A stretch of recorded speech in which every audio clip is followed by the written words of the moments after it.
my dad is actually not unwealthy.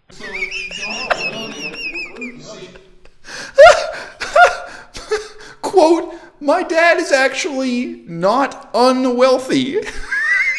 If push came to shove, I am not going to starve. My dad's going to back me up. If push came to shove, your dad bought you an Infiniti, okay? Let alone, and that's not even coming close to shove, right? And that doesn't make you a bad person. That certainly doesn't make me a bad person, okay? But the fact is, we have backup. And a lot of people in this country don't have backup. Well, I mean, I just realized Ben's uncle is an Academy Award nominee. His brother is a... Winner. He won I'm sorry. His brother is a newscaster on 48 Hours. Dateline. Right? You're 0 for 2. Dateline. You're getting there, though. Yeah. 0 for 3 Come on, so far. close enough for rock and roll. You are. Hi, Dateline.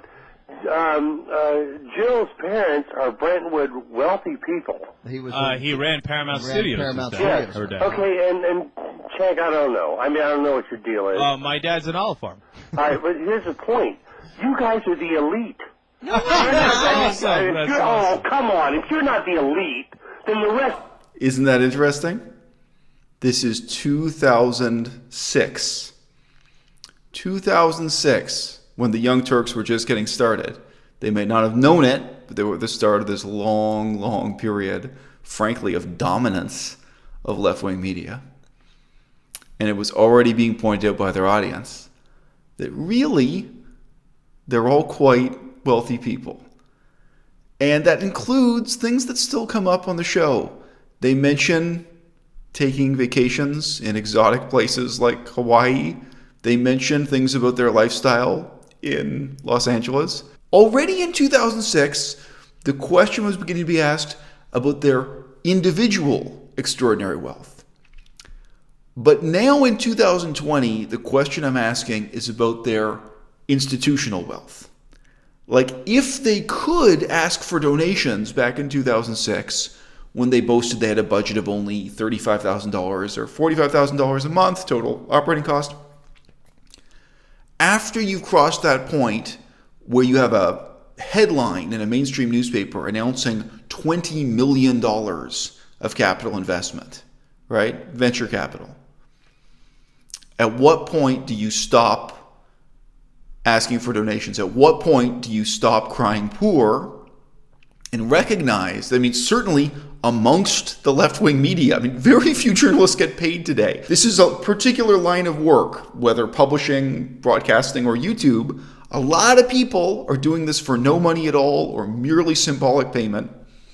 If you want to know how much I make.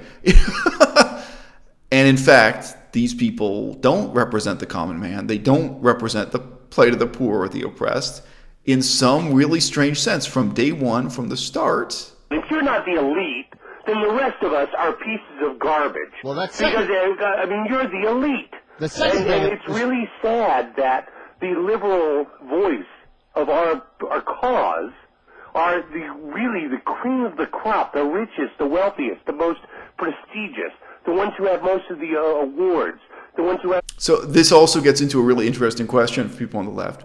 Why is it that you feel wealth would disqualify someone to play this role? But I mean, Cenk, even if you think about his background going through law school and then having the option to not become a lawyer, you know, that's a great privilege. To go through law school, for most people, would be an enormous amount of debt, after which they then couldn't take any risks. You know, like it's not that poor people can't afford to go to law school at all. That's a tremendous risk, tremendous debt in the United States of America. And then but Cenk went to law school and then never practiced law. He decided to be a radio talk show host instead, so on and so forth. Already at that stage, you get a hint of how wealthy his family is. And he owns up to it here. He says that his family is actually wealthier than the other two people whose families have just been mentioned. Does it disqualify you to be a voice for the left if your family is fabulously wealthy? Or, you know, is there a more nuanced conclusion to draw here? I remember the person who was most bent out of shape about my supposed wealth. How many videos have I recorded in this shirt, guys? This same shirt, I think, has more than 100 YouTube videos on it at this point. But my presumed wealth, the person who was most upset about it was actually Joe Vegan.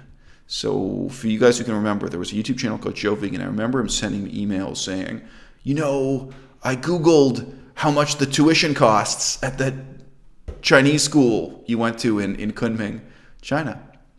And I said, Joe, and he was really bent out of shape and demented about it. And he had his own mental problems, and he had a kind of stereotypical white British working class mentality that all the rich people are against him or something. And he really felt this disqualified me to do what I'm doing on YouTube. Like, I'm too wealthy to hold a microphone or something. And I remember saying, I said, yeah, look, I'm not upset about this. I'm happy to discuss this with you. But you're British. You think the place I studied Chinese is tremendously expensive. Do you know how much University of Oregon costs? Do you know how much University of Hawaii costs? Like, even if you go down to like small local colleges in the United States, like, do you know how much tuition is in countries like the United States? It's actually a really cheap option to fly to China and take Chinese lessons there instead of doing it at University of Oregon or, you name it, even a third string Mohawk State College or something. Hate to tell you this, but the numbers you saw on the internet, that's not expensive. That's cheap, But he was completely emotionally capable of dealing with it. He was just freaked out by this notion that I was part of a conspiracy of millionaires. If you want to see just how much or how little money is in my future, stay tuned to this channel. But yeah, it's interesting when you meet people for whom that's a really visceral reaction. And I don't think they can put it into words. I don't think they can think it through clearly themselves in their own mind.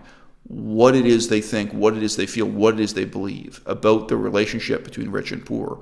And like how it is you've betrayed them. Because from their perspective, you've concealed how wealthy you are. Right? This comes up in this call, the idea that you're pretending to be a normal person, but you're not really one of us. You're part of this elite class. You're part of this economically privileged class. Of all the benefits. No, you're right. You're right. Kevin, when are you going to lead the overthrow? Yeah, we're done. No, I'm just saying. I mean, Right now. do you not even question yourselves a little and say, my God, we have everything going for us. Kevin. We have everything going for us, and here we are talking about the downtrodden and how hard. I think they are shaken up by it. Sorry, just looking at the expressions of their faces. So I think they were not expecting to deal with this question. There was an old song from Bob Dylan, the rich and the strong and the weak and the poor. You gather them together and there ain't room for no more.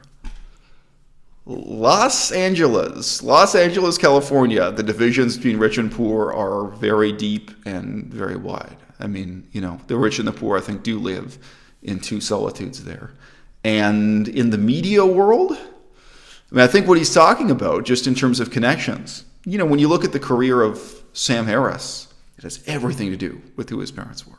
Just him getting his publishing deal in the first place, him getting into the media in the way he did. No doubt the career of Sam Harris had a lot more to do with the connections his parents had in Hollywood as wealthy, successful, basically stars in Hollywood, much more than it had to do with him getting a PhD or even how much money he had in the bank. But yeah, it's made a huge difference to Sam Harris's career as a, quote, intellectual, unquote, that he was fabulously wealthy and well-connected. And nobody thinks it's because Sam Harris had nuanced or well-informed opinions about politics. Nobody thinks it's because he was a scholar of religion or history or anything else. All right, You know what it Kevin. is? It's our way to give back to you common folk. Yeah, thanks. It's like I we think really of myself, appreciate because it. I'm up on this pedestal and I want to be able to help you. And the best way that I can how was help the you Hawaii is to trip? talk about how How was hard the life must Hawaii be for trip? you. I don't know. I haven't been to Hawaii. My mom was born there, but I haven't been there. How was Hawaii for you? It was Pretty nice, wonderful. I And I'm suppose. so sorry that you're I at just the wonder. level I'm sorry, I do actually think the caller has a point. And again, if you've watched The Young Turks, if you've just listened to a few episodes at random, it is interesting how much scorn they heap on conservatives. Just even like the talk show hosts on CNN or something, not even like right-wing or extremists, but how much scorn they heap on their political enemies for living in luxury, for being wealthy. And then there were these mentions in passing of just how wealthy they are themselves. wonder about that. If you ever question about how you guys really are. Kevin, hold on, Kevin. I'm sorry, Ben was about to ask a question, but I've been dying to ask this for the whole time that you've been talking. Okay, let's assume we are all privileged and we've all gotten 18 awards before we even got here, and I actually got 20. And and actually, when I was born in Istanbul, the hospital had to surgically. I excluded you. Or had to surgically remove a silver spoon out of my ass. I excluded you. My dad is actually not unwealthy.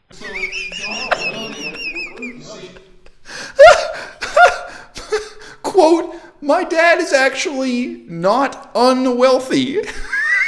Include you. See, Jack's family far richer than my family. Okay, so You're beginning to let's. sound actually far richer than mine. Well, I think that's wonderful for all of you. Okay, so let me ask you this, Kevin. I am swimming for myself. What are we supposed to do? Are we Right. supposed to say, "Oh, we've made it! Everybody up above the law now"? I don't know. I think you should acknowledge your position. I think you should acknowledge where you are and where you're talking from. So here we are 14 years later, and they're trying to raise $200,000 a month in donations, above and beyond what they make from YouTube, above and beyond what they make from Patreon, above and beyond what they make from subscriptions, from t-shirt sales, from hats and mugs. After multiple $2 million target rounds of crowdfunding, charitable donations, so on and so forth, I think the other question is, at what point does the e-begging stop? Dun, dun, dun, dun.